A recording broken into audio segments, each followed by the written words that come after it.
Bom dia, boa noite, boa tarde, camarada. Nós estamos dando continuidade ao curso sobre dialética marxista, a partir da dialética hegeliana. Fica o convite para assistir os demais vídeos, mas esse vídeo aqui, de certa forma, pode ser assistido sozinho, tá bom? Com um pouco de esforço e tal, e eu vou, nesta aula, ser o mais claro possível, que eu, por ser capaz de ser claro, eu serei com os recursos que eu tenho em mão, tá bom? Nós hoje é um ano novo, começando com um livro novo, que é o segundo livro da Ciência da Lógica de Hegel, a Doutrina da Essência, que é focado na essência mesmo, a própria essência, o conceito de essência, principalmente essa categoria, né? E é um livro pequeno, mas tem muito conteúdo nesse livro. Tem muito conteúdo nesse livro, apesar de ser menor do que os outros dois, que nós vamos trabalhando no próximo, no decorrer do curso, tá? Tem gente que só lê esse livro. Eu não entendo por que os outros dois também são ricos em conteúdo, mas tem gente que só lê esse e ele é bom. Ele é o mais agradável dos três, em relação à doutrina do conceito e à doutrina do ser, que foi o anterior, né? Então, vamos direto ao conteúdo dessa aula, que é até o primeiro capítulo deste livro, que é, como diz a apresentação, e nós vamos trabalhar reflexão, determinações de reflexão, essência, aparência. Então nós vamos entender a natureza deste livro. Fundamentalmente é isso o debate, a natureza deste livro. O que você vai encontrar do início ao fim do livro, tá? Do início ao fim é a mesma coisa desenvolvida, vamos dizer assim, que você vai encontrar, tá? Nas aulas passadas, em boa parte das aulas passadas, nós debatemos a doutrina do ser, que é o livro anterior. O ser, ele abarca tudo que existe, ele não é nada em específico, mas ele tem dentro de si tudo que existe, né? E o ser foi se desenvolvendo, a gente começou com um ser puro, um ser que era tão puro que ele era equivalente a nada, ele não tinha nenhuma qualidade, nenhuma característica, nenhuma determinação nele. E esse ser foi se desenvolvendo, certo? Uma característica passava para outra característica, esse ser foi se desenvolvendo, ganhando determinações. Por exemplo, ele se tornou ser aí, ele se tornou algo, e esse algo tem um outro, então tem algo e outro, ele foi ganhando qualidade, foi ganhando quantidade, até que a gente chegou a um ponto na última aula em que o ser se determinou como um interno e um externo, algo que é um indiferente. Tem até outro conceito, o indiferente, mas é o que está dentro, vamos dizer assim. E o lado do ser, que são as qualidades dele, as determinações dele, como se fosse a parte externa da mesma coisa, vamos dizer assim, coisa, né? Então tem um lado interno e um lado externo. O indiferente, aquilo que não se diferencia, e a parte que é diferente, que é a parte externa dele.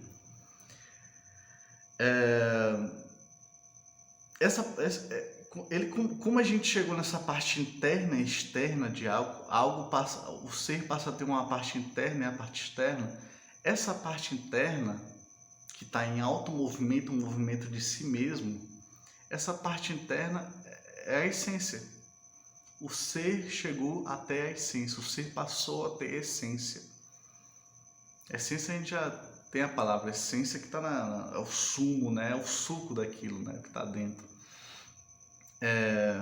E a gente chegou à doutrina da essência. Aí é a passagem para a doutrina da essência. Isso vai ficando cada vez mais claro ao redor das aulas, tá? Então, foco, se necessário, reassistir o vídeo. Depois, se tiver condições, passar para o livro, se sentir à vontade e tudo mais. Mas eu quero fazer uma aula, as minhas aulas sejam claras o bastante para você falar de dialética, para você fingir que leu o livro, para você usar cientificamente, politicamente a dialética, tá? Minha função é deixar claro, tá bom? Que você possa fazer o uso autônomo para sua vida política, militante ou científica, essas ideias, tá bom? Eu vou tentar, essa é a minha tentativa. Tem uma coisa em comum nos conceitos da doutrina da essência, nesse livro 2, que é o seguinte, na doutrina do ser, no livro anterior, algo passava para outro, que passava para outro, que passava para outro, que passava para outro, e assim por diante, assim por diante. Na doutrina da essência, as coisas aparecem como dois polos, tá? Nós chamamos esses dois polos de determinações de reflexão. Determinações de reflexão, ou seja, um lado e o outro está refletido. Eles se refletem um ao outro. Por exemplo, nós temos causa e só podemos pensar o conceito de causa se pensarmos o conceito de consequência. Você podia pensar o finito sem o infinito na doutrina do ser, na anterior. Você podia pensar o algo sem pensar o outro. Você podia pensar a determinação sem pensar em constituição. Você podia pensar de forma independente. O ser sem pensar o nada. Na doutrina da essência, os conceitos, as categorias, uma põe a outra e vice-versa. Eles são muito ligados, eles parecem totalmente independentes, totalmente autônomos, mas na verdade o pôr de um põe necessariamente ao outro. Isso é determinação de reflexão. Nós vimos o caso da causa e consequência. Nós temos, por exemplo, o interno e o externo. Você só pode pensar, quando você diz interno, necessariamente há um externo. Necessariamente há um externo de um interno. Se você pensa que tem uma essência, você pensa que tem uma coisa que não é essência. É a aparência da essência, por exemplo. Se tem um conteúdo, tem uma forma. Se tem uma forma, tem um conteúdo. Eu estou tentando selecionar, por exemplo, se você tem um fundamentado, algo que é fundamentado, ele tem um fundamento. E um fundamento precisa de um fundamento, de algo que seja o seu, de onde o fundamento se revela. O fundamento se revela no fundamentado, naquilo que é fundamentado pelo fundamento. O positivo só pode ser pensado existindo no negativo. O negativo só pode ser pensado existindo no positivo. Então veja que as categorias, os conceitos da doutrina da essência parecem independentes um da outra, mas um põe a outra necessariamente. Tá? Um põe a outra necessariamente. São determinações de reflexão. Eles se refletem como se tivesse um espelho um na frente do outro e os dois fossem espelho e ficassem se espelhando um ao outro, né? Isso é importante para mais na frente nessa aula. Isso tem importância, tá? Porque nós vamos deduzir isso, nós vamos chegar a essa conclusão, tá? Eu estou apresentando, mas depois nós vamos deduzir. Eu acho que foi bem exposta as determinações de reflexão, né? O que é essas determinações de reflexão? No livro anterior que nós trabalhamos, a doutrina do ser, em si não tem determinações de reflexão, tá? O ser pode ser pensado independente do nada. No livro passado você forçava a união dos conceitos. Era meio como se fosse o próprio cientista, o filósofo, que forçava a união dos conceitos, a ligação deles, que percebia a ligação deles. Na doutrina da essência, os conceitos parecem independentes, totalmente autossubsistentes, que se sustentam por si mesmos, mas se bem analisado, eles são determinações de reflexão. Um faz o outro e vice-versa, tá?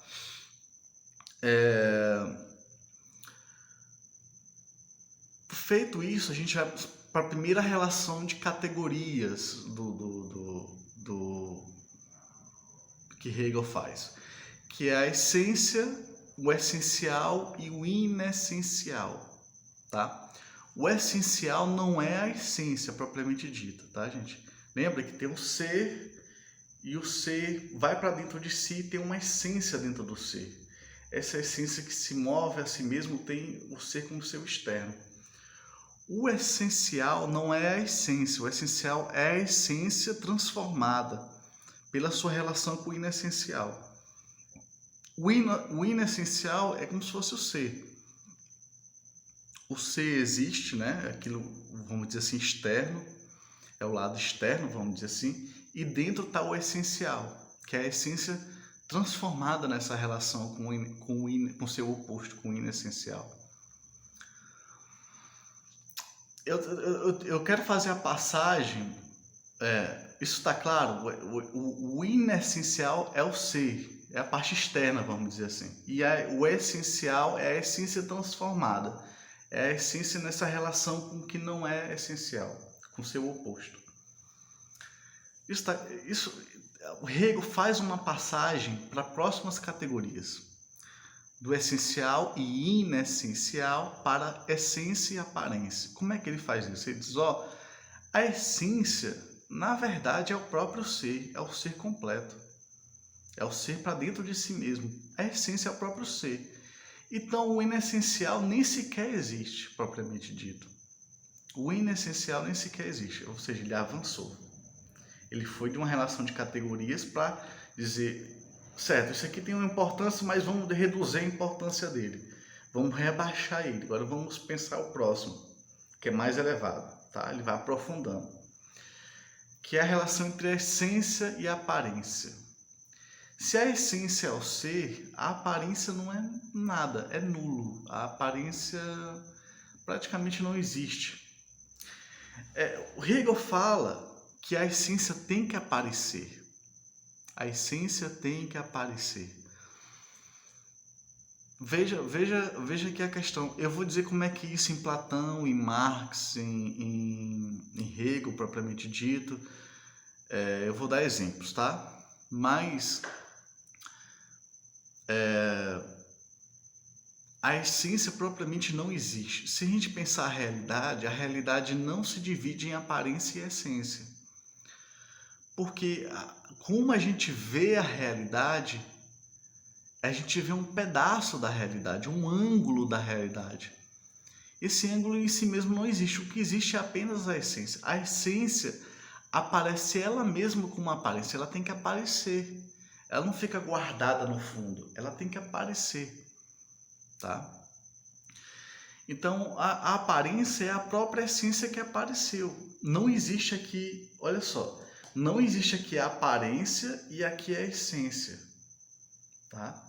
Como separados, como um oposto ao outro. Na verdade, a aparência é a própria essência.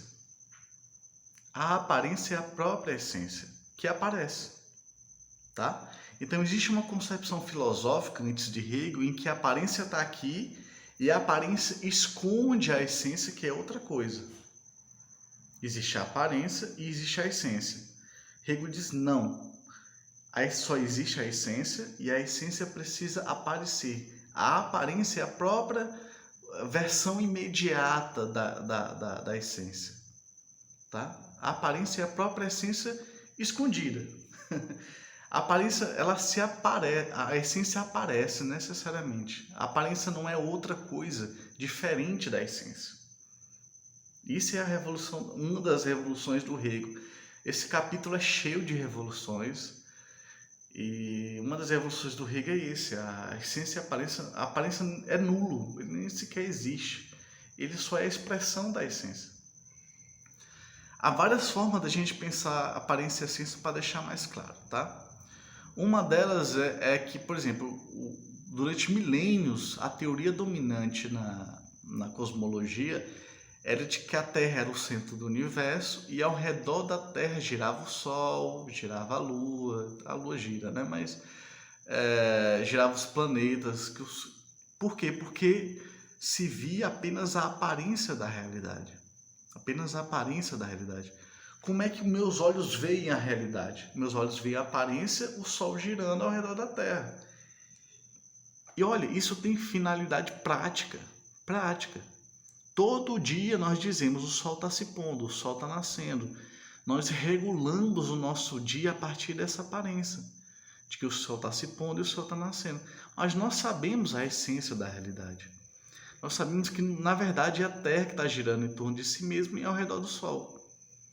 Mas não é assim que aparece. Então o Marx fala assim, a frase do Marx é boa. Se a aparência da realidade, se a aparência das coisas revelasse sua essência imediatamente, toda ciência seria desnecessária. A ciência não seria necessária porque você já compreenderia o mundo só de olhar para ele. Você já compreenderia o mundo. E você não compreende o mundo só de olhar para ele, né? Assim pensavam os filósofos, que era assim. Os filósofos antigos, os filósofos atuais, que são científicos, sabem que a aparência de uma realidade muitas vezes engana, é o inverso, é o contrário do que a essência diz, da verdade da essência. Então a essência, assim, a aparência esconde a essência e ao mesmo tempo a aparência pode aparecer como o inverso da essência, ele engana, vamos dizer assim. A aparência é um fato e ao mesmo tempo é um falso, né? Um fato e um falso. Espero estar sendo claro, gente. Espero que não está sendo complicado com diálogo universitário e tudo mais. Mas o Hegel fala que assim, o procedimento científico é ir do ser para a essência. Você tem um ser, aí você desconfia que atrás desse ser, dentro desse ser, tem algo mais, tem uma verdade dentro do ser. Tem a essência, a verdade, a lei, a regra, a substância, né? Então, Hegel fala que o pensamento científico, filosófico tem essa intuição, essa sacada, que é do ser, ou seja, dos dados empíricos, da estatística, das entrevistas, todos os dados que você recolhe do ser, e você percebe que esse ser tem algo dentro dele, tem algo atrás dele, que é a essência, que é a verdade daquele ser, a verdade daquele ser. E o trabalho científico, nós vamos debater isso mais um pouco. E o trabalho científico é exatamente isso, né? E da aparência das coisas, até a partir dessa própria aparência, não jogar a aparência fora, mas a partir dessa própria aparência chegar até a essência da realidade. Marx usa um exemplo, tem vários exemplos no Capital, mas tem um exemplo que é o seguinte: eu vou dar o exemplo do escravo, que é melhor. Para o escravo, para ele mesmo, para o escravo, parece que todo o trabalho dele é para o senhor de escravo. Por causa da relação entre escravo e senhor de escravo, parece para o próprio escravo, na mente dele, que todo o trabalho dele é para o senhor de escravo. E isso está errado. Isso está errado. Uma parte do trabalho do escravo é trabalho gratuito para o senhor de escravo, isso é fato. Mas uma parte paga a própria sobrevivência do escravo. Uma parte do que ele produz, do arroz, por exemplo, que ele produz, pode ser consumido por ele mesmo, por ordem do próprio dono dele, né? É horrível isso. Mas o senhor de escravo sustenta também é horrível, mas ele dá uma parte do trabalho do próprio trabalhador escravo para o próprio escravo. Então, veja que o pensamento e o que é a realidade está deformado, né? O pensamento deformou a realidade a partir da aparência, porque parece que ele trabalha totalmente por o senhor escravo, mas não, ele trabalha uma parte para si mesmo. Já no capitalismo é o contrário. No capitalismo parece que o trabalhador paga totalmente seu salário, produz totalmente para si mesmo. E na verdade não é isso. Né? Parece que o trabalhador é pago pelo próprio trabalho. Melhor dizendo, parece que o trabalhador é pago pelo próprio trabalho, mas ele não é pago pelo próprio trabalho. E essa aparência tem coisas que parecem justificar isso, que parecem provar isso. Por exemplo, se o trabalhador trabalha mais horas, ele ganha mais. Se ele trabalha menos horas, ele ganha menos.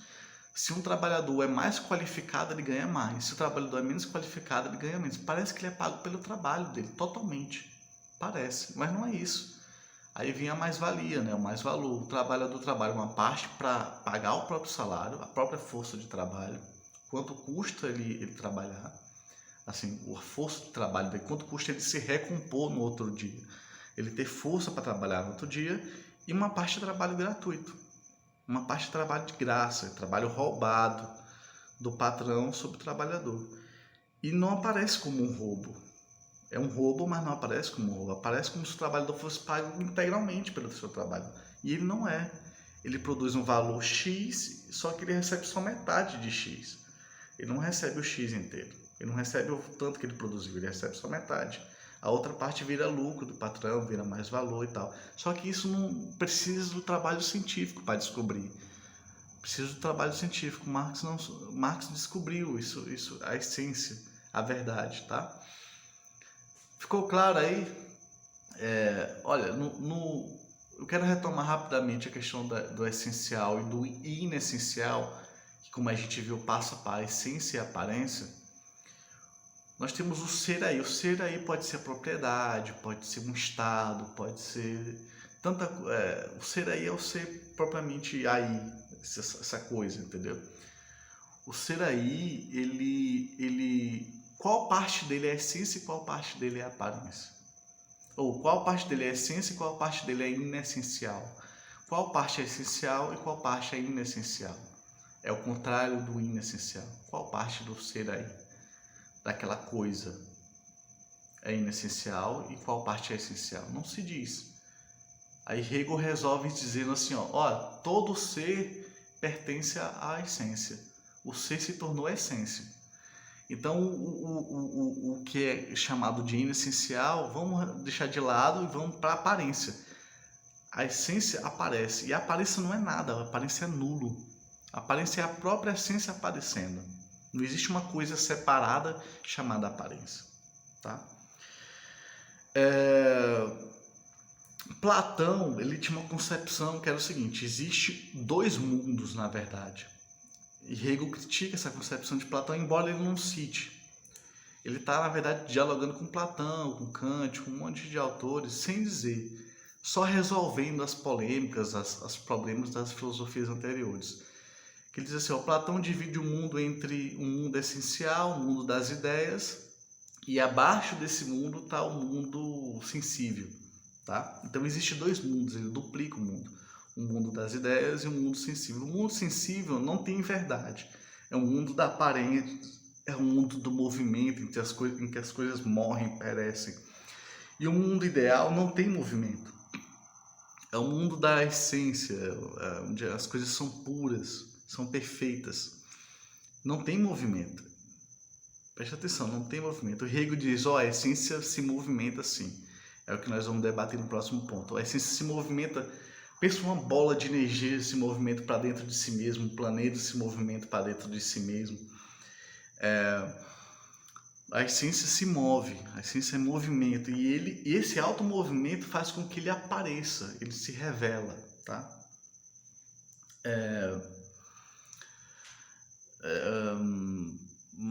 Deixa eu ver, eu tô aqui com uma listinha aqui para poder não me perder, tá? Às vezes essa listinha mais atrapalha do que ajuda, mas é necessário para vídeos longos. Vamos lá, vamos para a parte mais importante desse capítulo agora, que é a reflexão. Reflexão nada mais é do que tratar das determinações de reflexão. Né?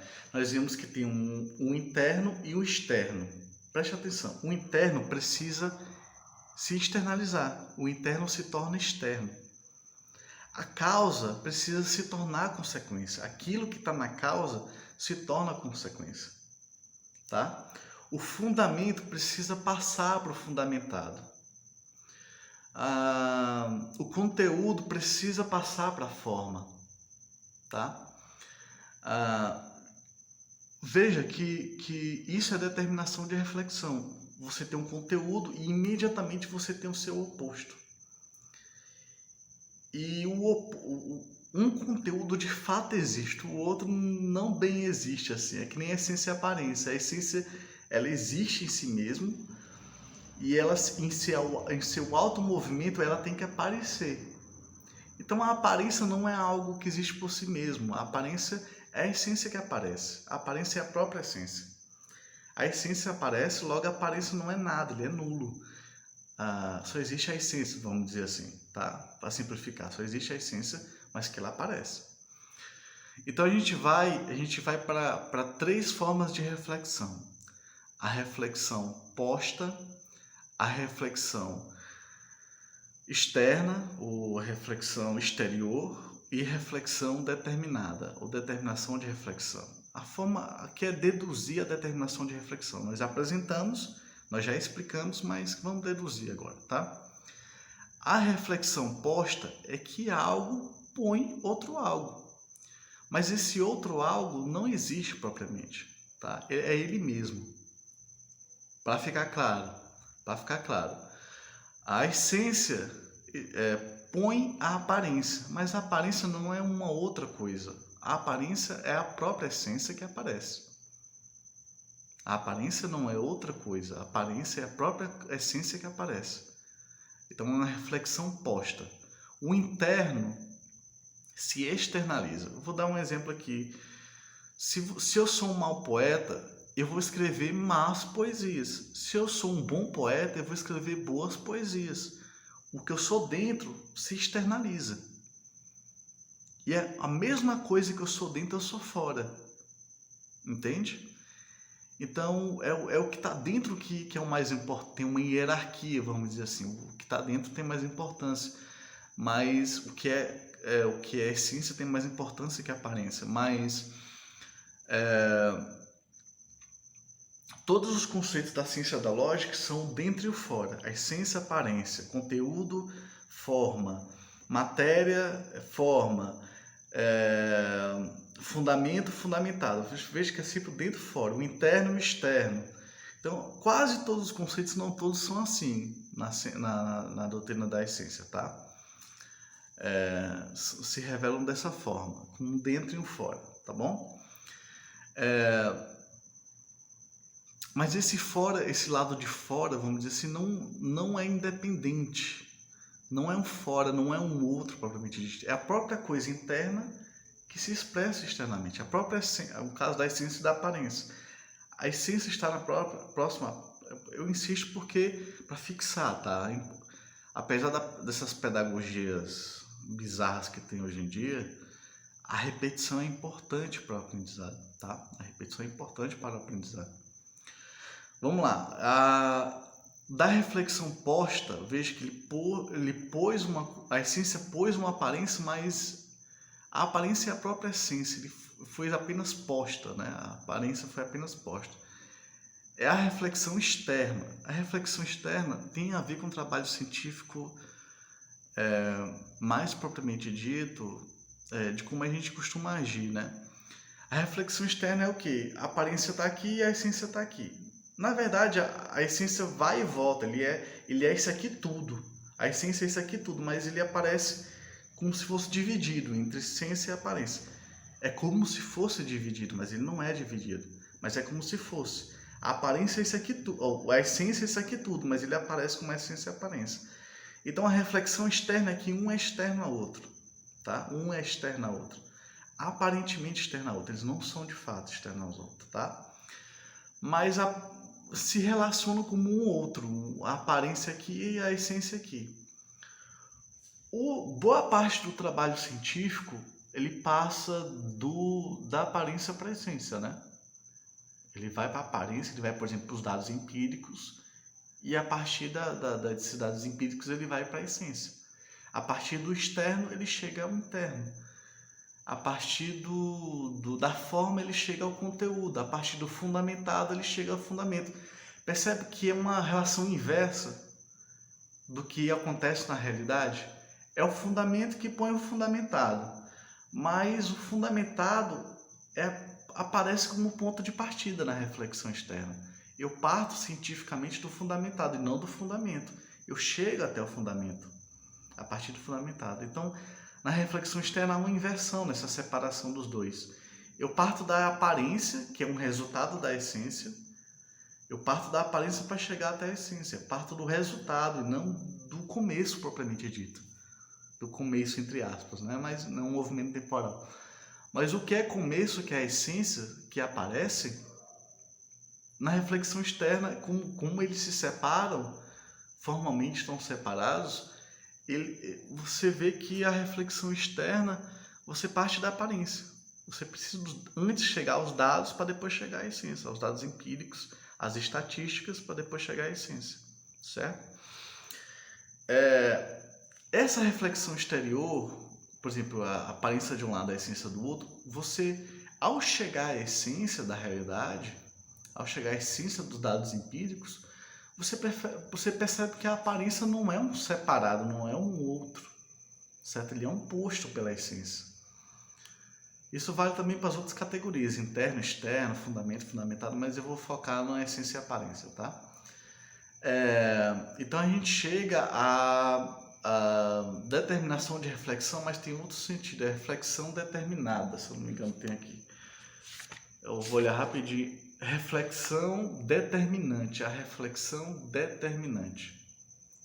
Ou reflexão determinada, que é a determinação de reflexão, tá?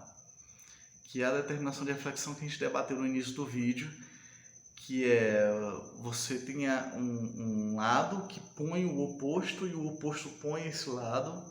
Eles são categorias reflexos, como se fosse um espelho, tá? A reflexão não é mental. O conceito de reflexão em Hegel aqui não é uma reflexão mental, tá? Eu devia ter dito isso no início para ficar mais fácil ainda. Não é reflexão mental, é como se fosse uma reflexão de luz, uma reflexão do próprio conceito que reflete dentro de si mesmo, tá? Então a determinação de reflexão é isso, você põe o positivo, põe o negativo. Se você fala que tem um positivo, é porque tem um negativo. Se você fala que tem um negativo, é porque tem um positivo. Se você fala que tem um fundamento, há algo que está sendo fundamentado por ele. Se tem algo fundamentado, é porque ele tem o fundamento, tá? É uma determinação de reflexão. Mas você percebe que o fundamento e o fundamentado, a essência e a aparência, o conteúdo e a forma são o mesmo, tá? Isso é que Hegel descobriu no geral da essência da lógica. Aquilo que é diferente e é oposto, na verdade é o mesmo, é a mesma idade, tá? Então a essência e a aparência estão como opostos, mas um é dependente do outro, e mais, eles são o mesmo.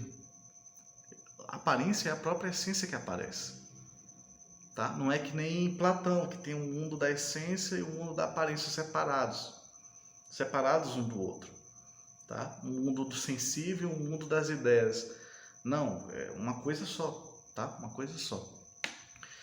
Gente, nós estamos indo para o final da aula. Hegel, tem um livro do Hegel chamado Enciclopédia, que ele resume a teoria dele. É um resumo mais resumido do que o resumo que eu faço aqui, tá? Bem mais resumido, assim, é bem cru. Mas serve de introdução, de ajudar a leitura do próprio livro, da ciência da lógica, serve, ele é útil, tá? Eu recomendo. Tem um PDF aí na internet. Mas, para vocês terem noção, Hegel não trata desse assunto na enciclopédia, no resumo. Ele fez um livro de resumo para esclarecer suas ideias e ele simplesmente não trata desse assunto.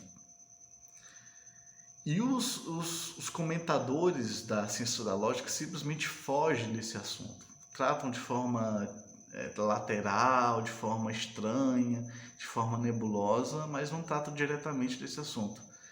É a primeira vez que eu vejo um material, é esse que eu estou dando para vocês, em que esse assunto é tratado de forma clara, direta, com exemplos, tá? Então, espero que seja útil, eu peço que compartilhem, que curtam, que comentem. Se eu não fui claro, deixe